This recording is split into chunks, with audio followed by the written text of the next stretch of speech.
Over 4 years ago, I tried to watch this film in a class, and it didn't quite work out. But given that SGX Entertainment's just released Secret in Their Eyes, aka a remake of this The Secret in Their Eyes, or Los Secretos de sus Ojos in its native Argentina, I thought it was only right to give a review for this to kind of balance out the Americanized remake scales. So sit tight and listen to this episode of Debt to Cinema. I'm Brian Gillis. And I'm Steven Maltmanex. Like most people, we love going to the theater and catching the latest releases. However, it can sadly put a big dent in your wallet. Fortunately, living in the digital age makes the viewing possibilities endless from the comforts of home. Many of these films that you can see right from your couch, we're ashamed to say we missed, despite labeling ourselves cinephiles. So join us as one or both of us cross off a title from our list of shame. It can be an all-time essential classic, or an underrated piece of cinema that's worth giving a shot. Hell, it might just be some trashy film we want the other's opinion on. So sit tight and join us as we pay off our debts, $1 at a time.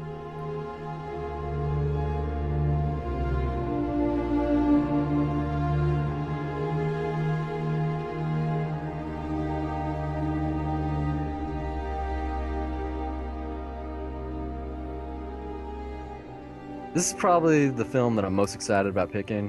Why is that? I I basically been meaning to see this movie for just over 4 years now. Like I'd seen it before, in a way. Like I touched upon this in the cold open, but I was taking Latin American cinema in school, and I think this was the second week of class he put this in.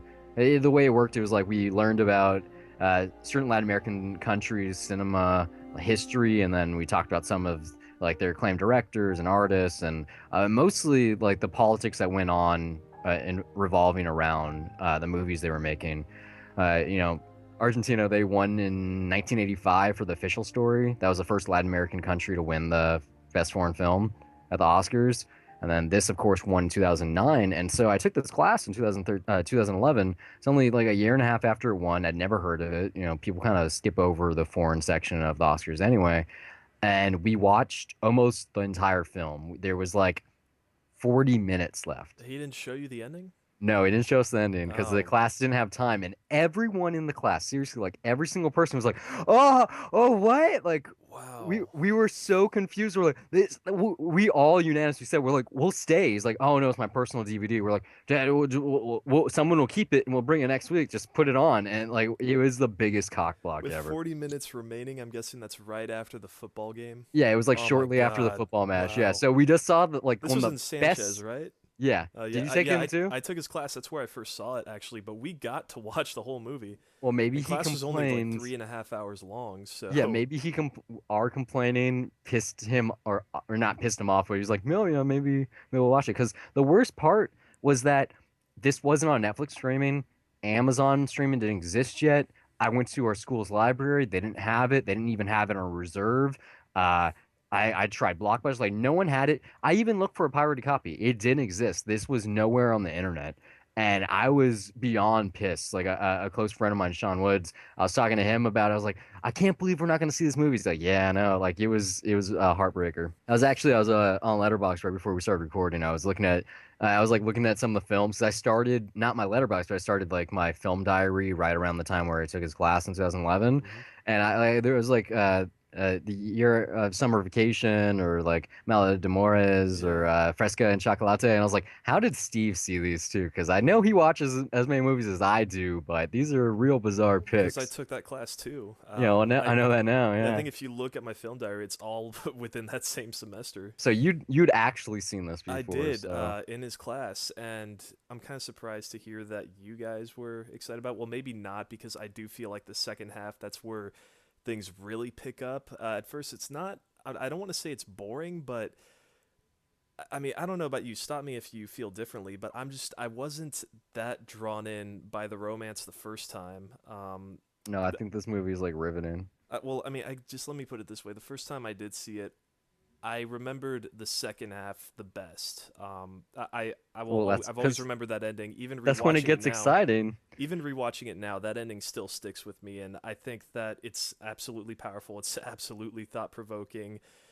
It's really, as far as twist endings, I want to say it's up there with something like The Usual Suspects. And for me, I guess they're very similar in the same way in that they're movies where I feel that they have great endings. But the entire movie itself, I don't know, like the whole journey, it doesn't really leave that much of an impression on me because rewatching this now, it had only been 2 years since I've taken that class, and it Hmm. was not.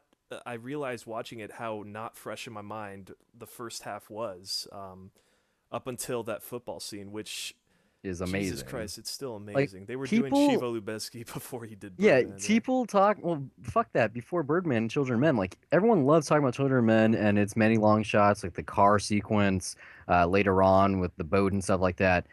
But that soccer match is Yeah, but amazing.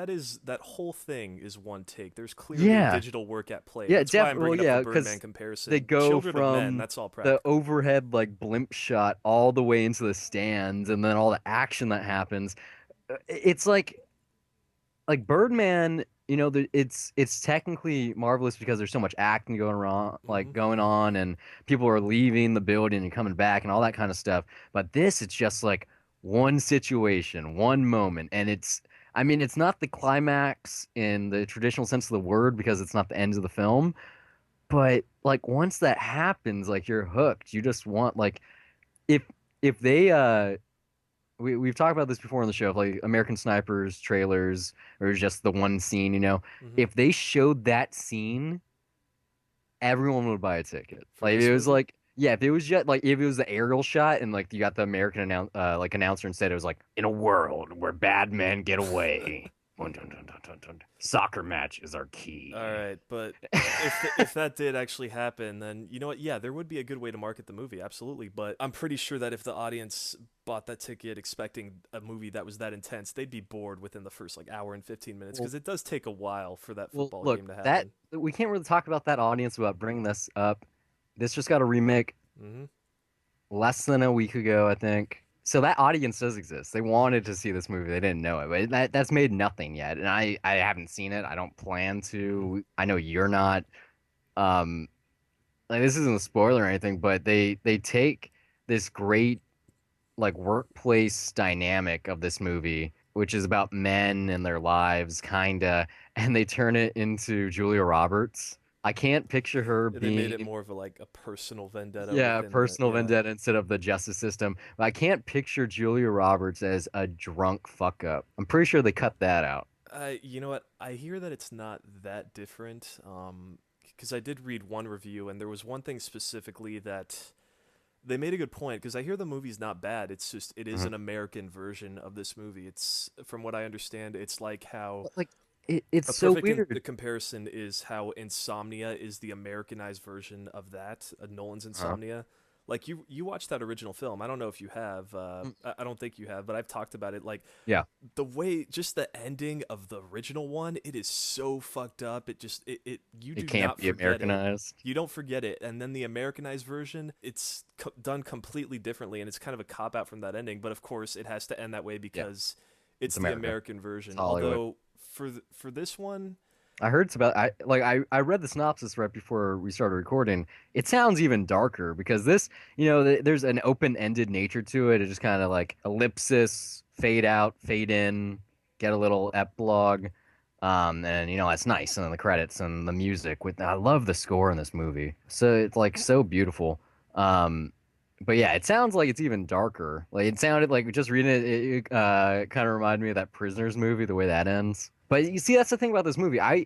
Yes, it has a twist, but like you said, that's what's most memorable. For me, it's the little things, the nuances, like the workplace romance, this relationship between this leading man and his coworker, the fucking makeup. The makeup is so good. Like it's not like caked on. Like it seems real. Like oh this is one of man, those movies for me where it's like I look at the old versions and I look uh at huh. the young versions as like, well, it could go either way. I don't know, but like just I mean, I'm a sucker for the chick flick and stuff, and this does it like it's anti cliche. Like it's there, it's hinting at it, but that's not what's important. It's about this rape and this murder and finding the person and finding justice and working together and all that.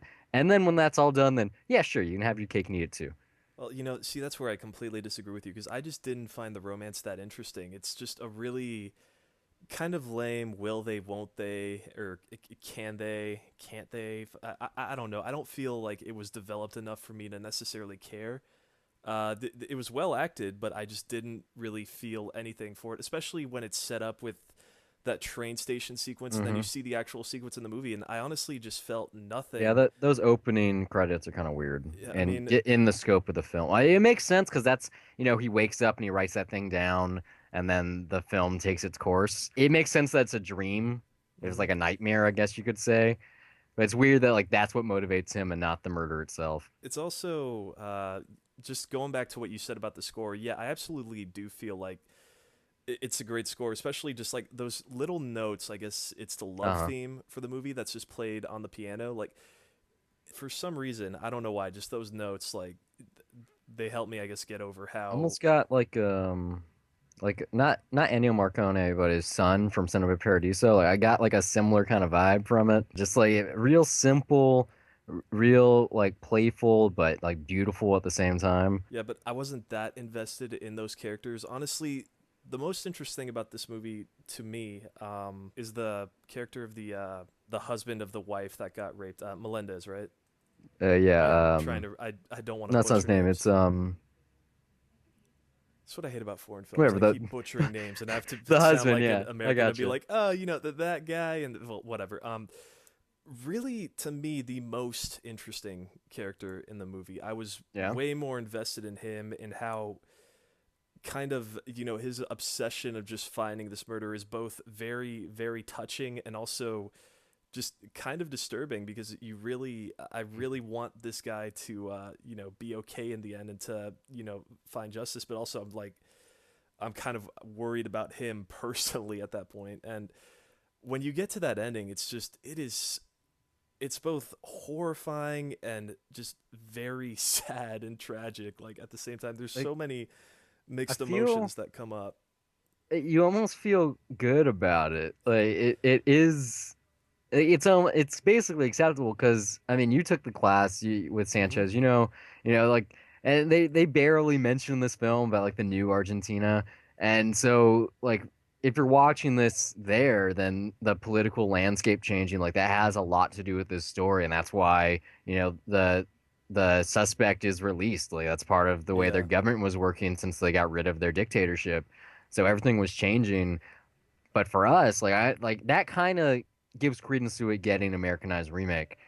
But like I feel like this movie's so powerful. Like it doesn't really have an agenda. Like there's no like save the environment message going on. It's just a slow burn, like procedural about like life's regrets and the horrible things that can happen when you're in love. there's a lot of ways to read it. It's a cautionary tale on obsession, a cautionary Yeah, tale on passion. vengeance or revenge, and yeah, even just love and how kind of the dark side of it of how true love can lead you to do something very insane. I mean, when you get to that ending, it's justice is served in a way, but oh my god, like that is horrifying punishment.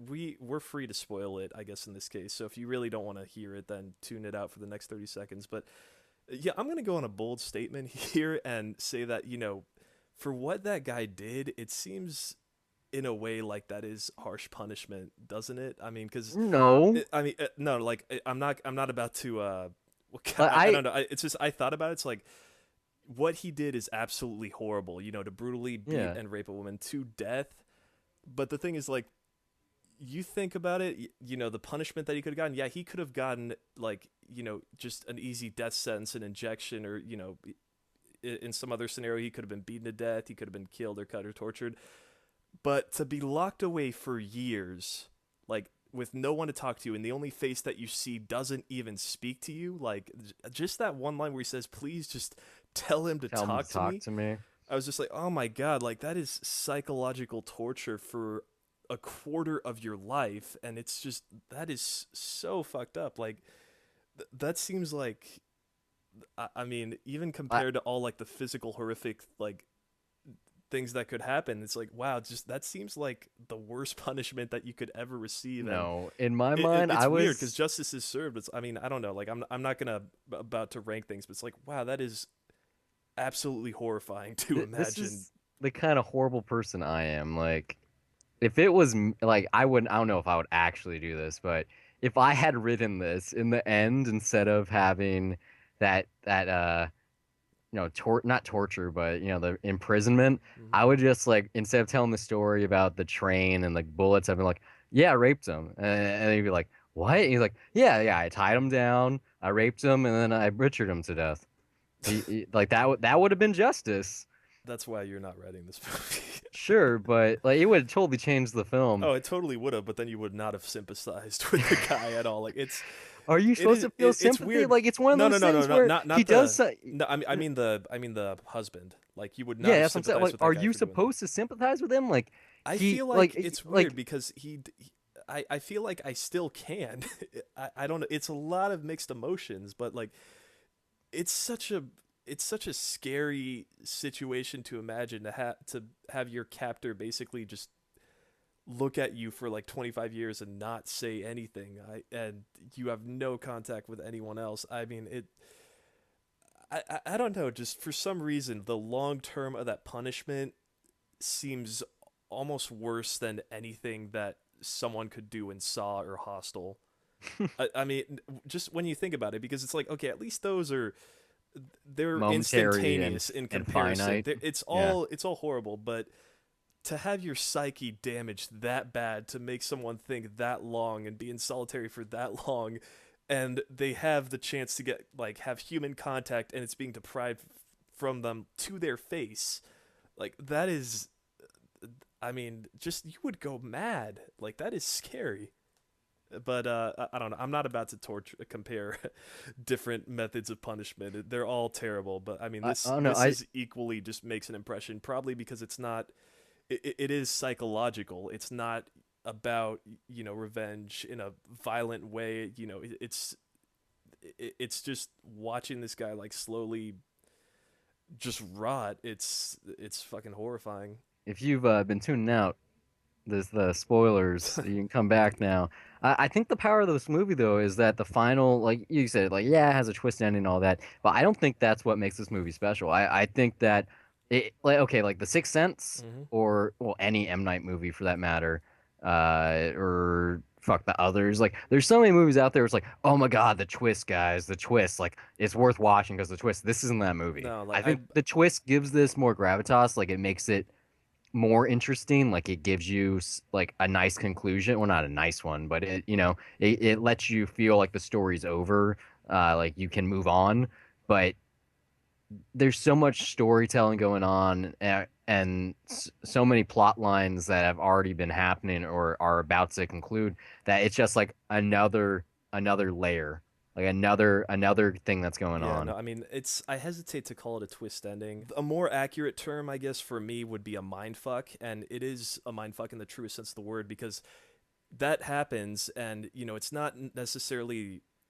It just when you see that kind of just changes, or it really just enhances so much of what my perspective of what this movie is supposed to be about is, of what thematically it's trying to say, and it just opens up so much of like what the final takeaway is for this movie, just so much so that even I'm probably 5 hours away from just finishing it on my second viewing, and I still struggle to say what I really think about it and wrap my head around it. The most I can say is just as far as experiencing the movie, yeah, I still feel that I was not nearly as engaged with some of the stuff in it, but I will definitely remember the impression that this movie left on me. You want another mindfuck? I gave this 5 stars on the letterbox. Uh, okay, that's and why is that? I don't know. There's something about like it. Maybe it's like blue balls for 4 years and finally getting my dues, but just I feel like there isn't a weak part about this film. Like for you, yeah, sure, the love angle doesn't work. It's too nuanced, but I like that it's different. That's not like that's in a way that is what the whole movie's about. Is about passion and love and like the depths of humanity and what Mm-hmm. you do to be appreciated or whatnot. But at the same time, like it can hide that behind this investigation or like the justice angle. Um, but like the way that it handles the dual narratives like it has flashbacks, but not really. It's like kind of doing them both. Like they're simultaneous, like they're parallels. Um, No, but the way I do think it all comes together quite well. like the pictures, he talk, the titles, Los Secretos de sus ojos, Hmm. but like it, like the title's kind of referring to the killer, but then when they're looking at the pictures and the counselor saying, "Oh yeah, like can look at him in the corner, he's trying to pretend like he's sober. Look at you, you're so serious, looking off to the side." Like if you pay attention, he's not looking off to the side. He's looking at her the exact same way that the rapist was looking at the girl in the beginning in those Hmm. pictures. Like it's the same look. And that title though means several things. It's not, Yeah. yeah, it's not just the murder. It's also, Oh no, I just like that interrogation scene is so fucking good. oh yeah, no, It's so good. Like, just like that the bar scene leading up to the soccer match itself, obviously, and then that scene right after, like those 20 minutes right there, just like masterwork.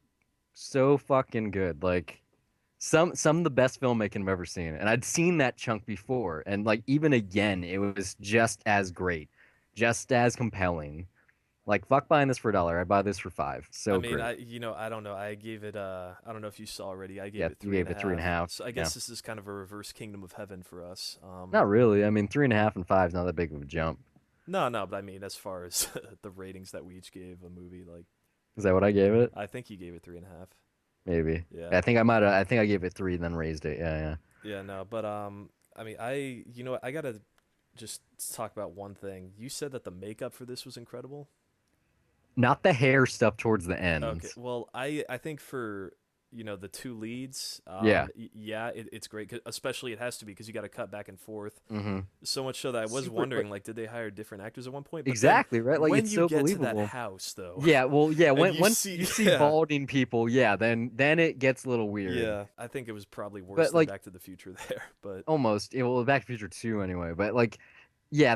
In the prison scene, you're also not you don't need the makeup at that point. Like you already know what time period you're in, and that kind of just adds like an extra layer. And it's not distracting because it's a very short scene anyway. But yeah, I'm with you. Like it does take a little bit back, but then you got to remember like those two characters, they got what maybe 10 minutes in the present, so it wasn't really like they didn't spend as much time. Like I have to imagine just graying his hair and putting the crow's feet and all the wrinkles because it's not overly done or like anything like that. But you could easily like you can look at the present day version. You're like, oh, he's a good looking old dude, and you look at the past and you're like, what happened? They give him some skin cream, or it does go both ways in this movie. yeah, Like it's very convincing. yeah, no, I mean, it does work. I don't know. I was kind of nitpicking the. I don't know. That bald cap just seemed really Yeah, ridiculous to I me. I, I wonder what old lady Julia Roberts looked like. Do they even do that? Is there even a time I don't jump? know. Are you gonna watch it? I'm not like I think it's gonna be one of those things. It's like Eventually, you'll get to it. yeah, like I want to see the Spike Lee Old Boy remake. Oh, I think it's still on Netflix. No, no, I believe they took it off now. I do like that Um, remake. I want to Yeah. see it like Samuel L. Jackson, Josh Brolin. Like I know it has a good cast. Hmm. Isn't it like Elizabeth Olsen, the girl? Yeah. Yeah. So No, and like, there. Charlton Copley, like, he just hams it up. Like, if you're, Oh, is he the guy? yeah, he's the guy. Like, Cool. I know people have problems with Charlton Copley going over the top, but I love it when he does. Like, I think he can only do it. I think he's like the new version of Nick Cage. yeah, no, except I can take him more seriously than Nick Cage. Like, there's No something way. about no, there's something about when he goes over the top. It seems more organic to what he's supposed to be playing than it does a distraction. A fucking bioorganic hunter, a robot, a guy that turns into an alien. Which one is organic? No, no, I mean organic to the Yeah, to the story. Yeah, character. Yeah, like it, yeah. it fits Fucking what the with you. movie is supposed to be. Whereas Nick Cage, when he goes over the top, it can be a distraction, and you're just like, oh, Have okay, you it's seen fucking Nick Vampire's Cage. Kiss? No. Well, thanks for listening, guys. I hope it's been a pleasure. If you enjoyed it, you can find updates and when episodes go live on Facebook and Twitter at Dollar Reviews. You can follow me personally on Twitter at Brian Gillis, that's BryonGillis, and also under the same name on the lovely site Letterboxd, which acts as my film diary, where I rate the films I watch on an almost daily basis, write the occasional review, and even sometimes compile lists. You can also find me on Twitter at S_MTX, and also follow my film diary at letterbox.com. My username is also S_MTX.